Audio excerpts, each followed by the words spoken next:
Hey folks, we are at an auto auction today. First, before we jump into this though, thank you for all the well wishes. Have been under the weather. In fact, it began right after we shot this episode here, so this was actually filmed right before I fell ill. I'm doing much better. We're out and about during the day. We're walking on the beach in the morning, so I'm about 90% better, and thank you again for all the well wishes. But we thought we'd spend a day here. There's a lot going on in the auto industry here. Not all good news. Actually, some pretty bad news for the auto industry. A lot of falling prices. That could include your vehicle, and there should be no place that's more evident than right here at an auto auction. So we'll look around. Plus, I'm a little keen to some of the shenanigans that go on in other places. We'll see if some of those apply here. Anyway, let's jump into it and spend a little bit of a day here.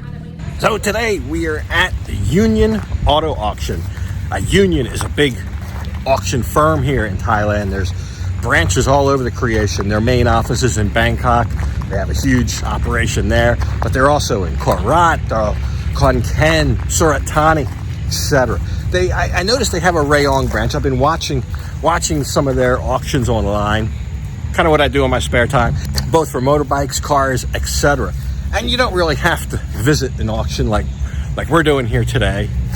You can watch them online for free. You can do it from the comfort of your home, and you can see what they sell for or what they don't sell for, and maybe why.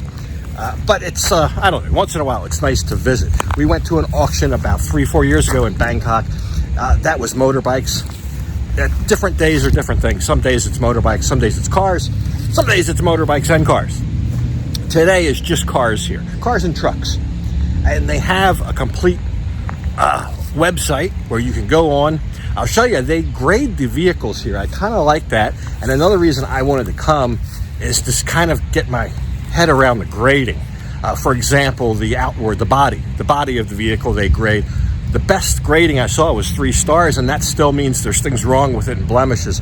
So, and just about everything I looked at here did have blemishes and little signs of maybe some paint work or signs of accident, even minor accidents, etc. So I picked out 3 vehicles at home.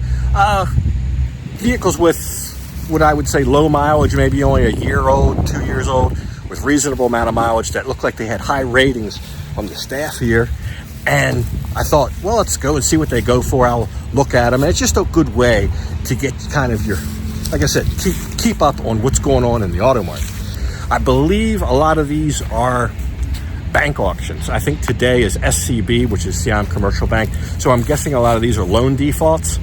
I don't know whether there might be repos or what. So I'm going to take a second and show you the 3 vehicles that I picked out on the catalog. This one had a very high star rating. It's a 2023 Isuzu pickup truck, only 20,000 kilometers. So that would be high on my list. In fact, number 1. Here's a big Ford Ranger, I think a 2022 with about 50,000 kilometers on it. This is a very popular vehicle amongst expats here. So we'll see how the big Ford does on the auction block. And yet another Isuzu. This one though, with 35,000 kilometers. Other than that, pretty much the same as the first one. But as soon as I got here, this was the first one I looked at, I already found something wrong with it. I saw a very old trick that I'm very familiar with. There's a year-old vehicle here, a 1-year-old Isuzu with 35,000 kilometers. That's not excessive. That's normal to maybe a little bit high. But the tires look like they're 50,000 plus kilometers, bald tires. And the wheels don't look like they match. I think somebody probably rimmed it up and knew they were going to default on the loan, took those wheels and tires off, put on the cheapest thing that would hold air, and that's what they gave it back to the bank with. Very old trick, very common trick. You see that a lot. I've run across that a lot in the U.S. You see a practically new vehicle that looks decent, but what's up with those wheels and tires? Yeah, so some typical hijinks. I think this might be another example here. I saw this one. It's about a 4-year-old Ford. Very low mileage, 42,000 kilometers. Looks pretty decent.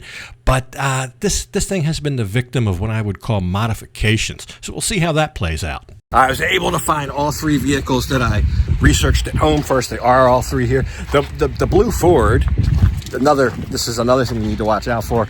If the tire hangs out beyond the fender. Somebody has rimmed this one up with some different size tires. You need to have fender flares, which that doesn't have. That's a ticket waiting to happen. That's something you'll get pulled over for. Some of them come with fender flares if they have a oversized wheel, big wheels like a 4x4 or something. But this is something somebody's done and it doesn't have the fender flares. So I got to tell you, all of them look a lot rougher than what I thought they would from just looking online. So I'm glad we came. If I had to guess, I'd say this thing's been painted. It's a 12-year-old car with close to 100,000 miles on it. The paint looks less than a year old. I can show you another 2013 that's a very similar vehicle in age and mileage, where you're going to get little stone chips and stuff up on the hood, up on the front clip, just little tiny little stones and things, pebbles that you hit while you're driving that fly back. And sometimes they scar the paint a little bit, and sometimes they could even get down to where it rusts. This has not a single blemish. The paint looks new and shiny, but the headlights are dull, and some of the trim is showing its age, but the paint looks like it could have been done yesterday. So they've told me at this branch here in Rayong, the only thing they do is cars. So motorcycles, the big motorcycle place is in Bangkok. It doesn't look all that far from Suvarnabhumi Airport. It doesn't look like it's down on the other side of the river or anything like that. We might go up there one day, then one of the next days for the motorcycle auction. And I think that's a big one. It looks like a big one. And from looking at their website, they got tons of bikes. It's a little bit strange from experience. I mean, we're 20 minutes out from them driving the first car through the auction block. Usually by that time, the whole lot is swarmed with dealers, henpecking every item and looking at them and making their notes. And that's my experience in the U.S. Here, it's like a couple people. You need a lot of people for these to be successful. You need people bidding against each other, etc. Just don't see it here today. I don't know, who knows, maybe other people will show up. But I'm not sure it's the same dichotomy here with a bunch of small used car dealers basically fighting over the inventory because everybody needs to have, 30, 40 cars on their lot. There's not many people. Now, there are online bidders. You can bid online. So maybe more and more of it's that. I've been out of the game a little while.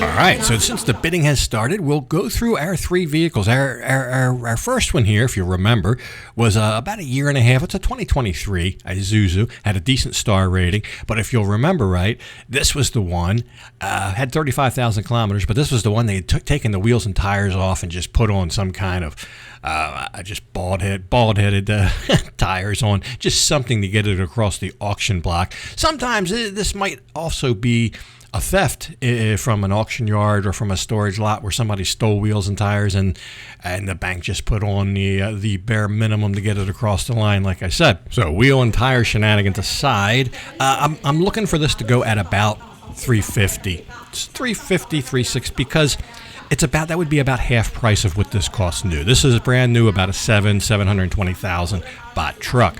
Whoever buys it, if a dealer buys it, they're going to have to spend $20,000 on new tires, or a consumer, whoever buys it's going to have to splash out about $20,000, $25,000.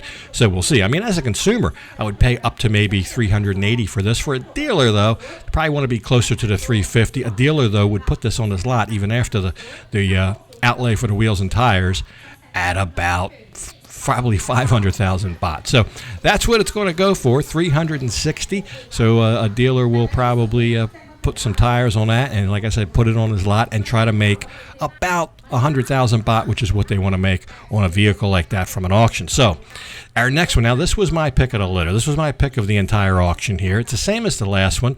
2023 Isuzu. However, this one's got the original wheels on it. Doesn't have any kind of shenanigans going on. And it has actually less kilometers. Only 20,000 kilometers. And that looks like the right tread for about 20,000 kilometers. So Everything here checked out. Battery looked like it's from the factory.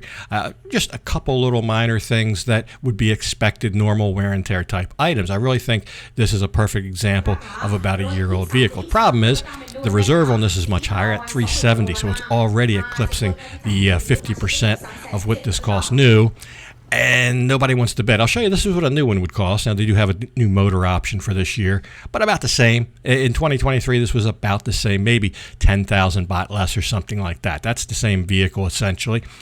And we'll see. So nobody wants to bid.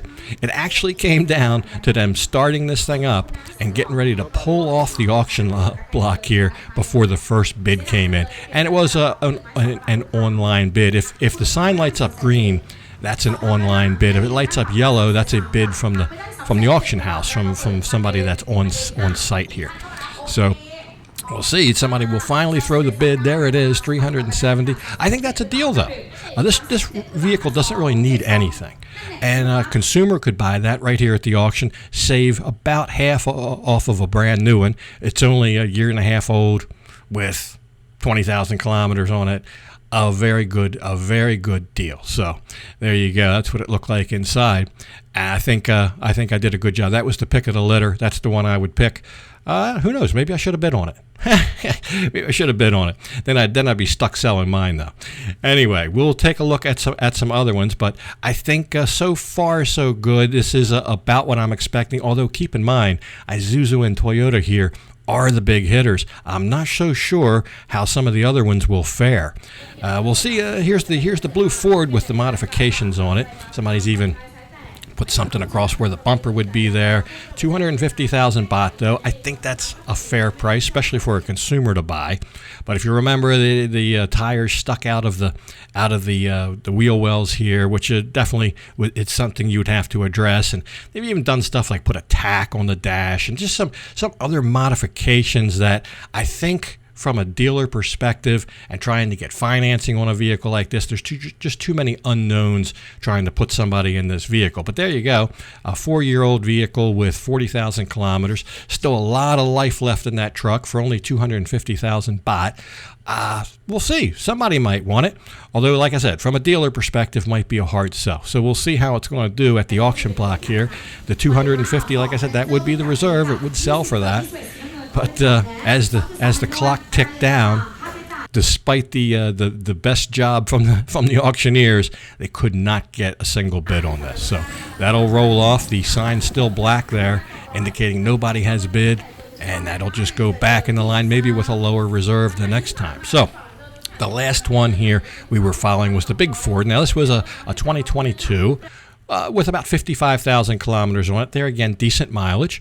This is basically what they would call an XLT truck, but it has like an appearance package. It has almost like the Raptor appearance package on it, which is very popular here with the big fender flares, the wide tires, the big bulging hood, some things like that.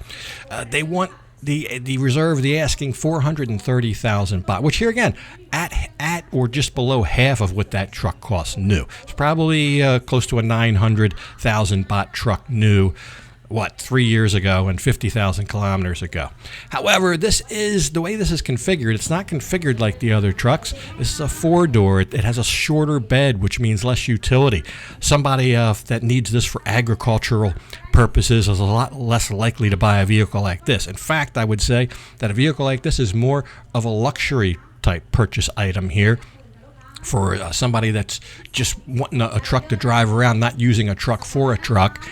And that might be a hard sell in a bad economy, in a down economy. If somebody does want a luxury vehicle, they would probably be more likely to buy a new one. So there again, the big Ford rolls across 430,000 baht without a single bid. They'll ride that into the sunset, and like I said, maybe post it again at a lower reserve. So they're about half done, I guess, close to it. The ones I wanted to see, the ones that give me a good gauge, went through. Overall, I would say right now, more of a buyer's market than a seller's market. I think that's right. From just a couple hours there, that was the impression. But we'll say goodbye to the auction and go grab something to eat and maybe have some time to think about this a little bit more. Always pass by this place, and it's loaded with people. It's rammed with people. It's right at the beginning of 36. So we'll stop in here and have a bite to eat. And I'll give you some final words. Right? You just never know. Any given day at these places, there could be a better location that had more bidders, maybe some suburb of Bangkok or a different province. But that was the case here, and you actually have to go with worst case when you're considering values and auction prices and things like that. So definitely the used market here has collapsed. Used to be actually rather robust. You could buy a new vehicle and probably trade it in or sell it a couple years later for a very little dent in the price. Not anymore. Not anymore. It's you're looking at pretty deep devaluations in the used car market. I think there's a lot of used cars on the market and not as many buyers. So we'll see what happens. Maybe in the next episode, we'll take a look at how all this is impacting the new car market. Anyway, we'll enjoy our little stewed noodles here, stewed chicken, and hope you enjoyed the episode. But for this one, I'm going to have to go ahead and leave it off right here. And as usual, I'll thank you for watching. And until next time, bye for now.